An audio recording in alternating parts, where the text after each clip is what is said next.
today we will discuss the Smith chart. Smith chart, which is actually a polar impedance diagram.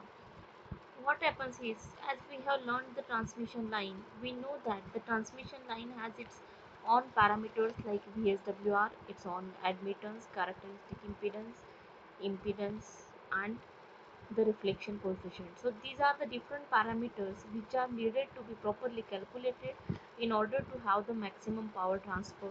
That is, in order to achieve the matching lossless line, we need to go for these parameters. These parameters can be easily graphically drawn on a particular graphical tool. One of the popular tool or the most widely tool used is known as Smith chart. Smith chart basically is the polar impedance diagram, and it is named because it was invented by Philip Smith in the Bell Laboratories in the 1930s. In the decade of 1930s, it was invented by Philip Smith in the Bell Laboratories. That is why it is popularly known as Smith chart.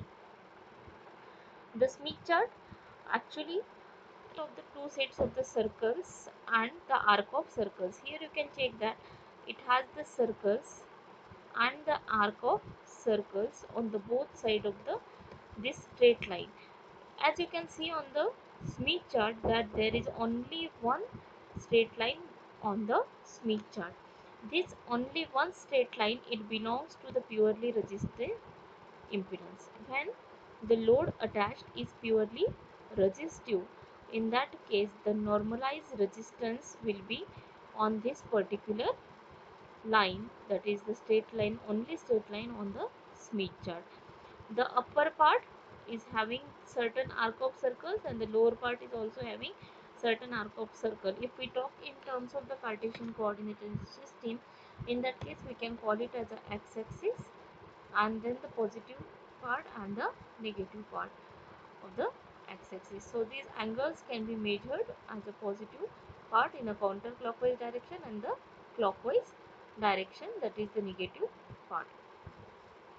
Now as we know that the normalization is nothing but in which we get a value by dividing the given impedance by the characteristic impedance. Those normalized values are to be plotted on the Smith chart. We cannot directly plot the given impedance or the admittance value on the Smith chart.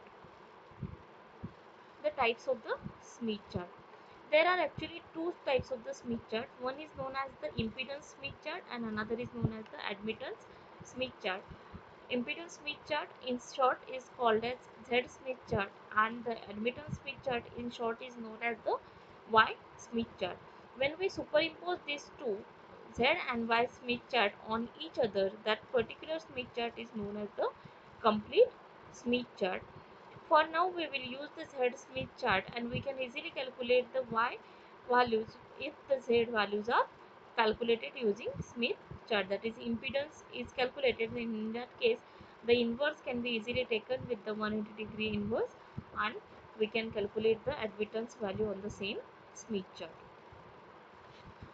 Now coming to the calculations, as we have seen earlier also that there is only one straight line on the Smith chart and that line belongs to the purely resistive load.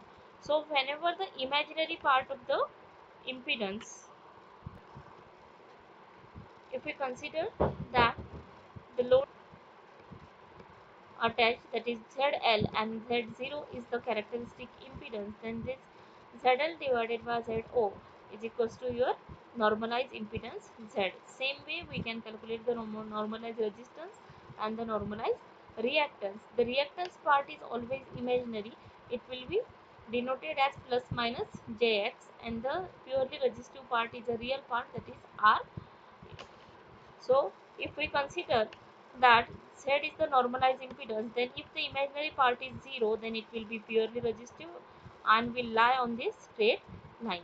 If the imaginary part is plus 1, in that case it will be in the positive part, and if it is minus 1, then this arc will belong to the negative part.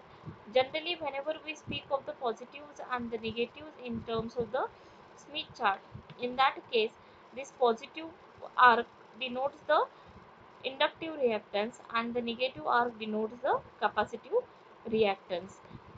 Then this is the unity circumference reference circle, which is generally used in order to calculate the values of the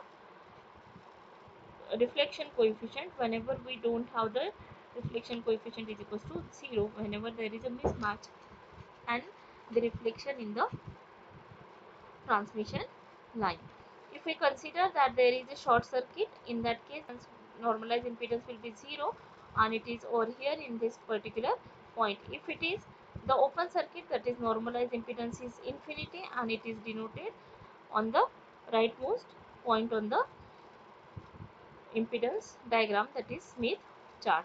If the impedance is perfectly matched, that is load impedance is perfectly matched, in that case the Z is equals to 1, that is the reflection coefficient is equals to 0 and it is exactly in the center of Smith chart.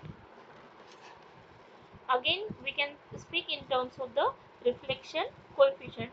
When we have the reflection coefficient is nothing but the reflected voltage divided by the incident voltage. If there is a lossless line, in that case in the lossless line the reflection will be 0 and in that case the tau will be equals to 0. This gamma reflection coefficient is equals to 0. Now if we consider that there is a lossy line and there is no matching achieved, in that case what we can say that we have certain amount of reflection. Those reflections may lie somewhere in this Smith chart. Now if we consider that the reflection is there, in that case if short circuit is there, the reflection coefficient is equals to -1. If the open circuit is there, then the reflection coefficient is equals to 1 and this complete circle belongs to the reflection coefficient. If we take the mode of reflection coefficient, it belongs to tau is equals to 1.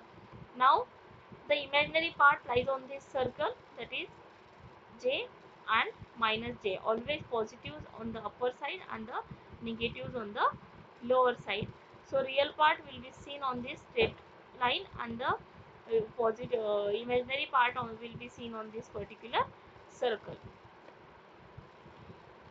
The parameters that can be plotted with the help of Smith chart. The coefficient, reflection coefficient, magnitude, it can be calculated with the help of Smith chart. Again the reflection coefficient, phase angle can be easily calculated with the help of Smith chart. We can go for the calculation of the transmission line between any 2 points on the given wavelength. VSWR can be plotted and calculated using Smith chart. Input impedance and therefore the admittance can be calculated using Smith chart, and we can locate the Vmax and the Vmin points with the help of and also the Dmax and Dmin, that is the distance between the stub, for achieving those values can also be calculated with the help of Smith chart. So if the reflection coefficient is given, impedance can be plotted. If the impedance is given, the reflection coefficient can be plotted. Again if we know the impedance, we can easily plot the admittance and admittance calculation can be done. It is also used for solving the line admittance values. It is also used for the impedance matching stub length and the position of the stub in the given transmission line, and the most importantly it is used to calculate the quality factor of the given matching network in the impedance matching network of the transmission line. So whenever we speak of the transmission line and the Smith chart, in that case we need to remember certain number of points. That is, when we move along the Smith chart rim, in that case the clockwise direction is always considered for the movement away from the load. Clockwise direction is always considered for the movement away from the load, that is we are moving towards the generator, and the anti-clockwise direction is always considered for the movement towards the load, that is we are moving away from the generator. Again one more important thing that we need to note down, that is conditions on the Smith chart will repeat itself exactly after the half wavelength, that is after the distance of lambda by 2. It will repeat itself after a particular distance, that is known as lambda by 2. So if we consider a particular situation or the condition, it will repeat itself after lambda by 2 distance on the lossless line of the Smith chart ring. That's all about the Smith chart. Thank you.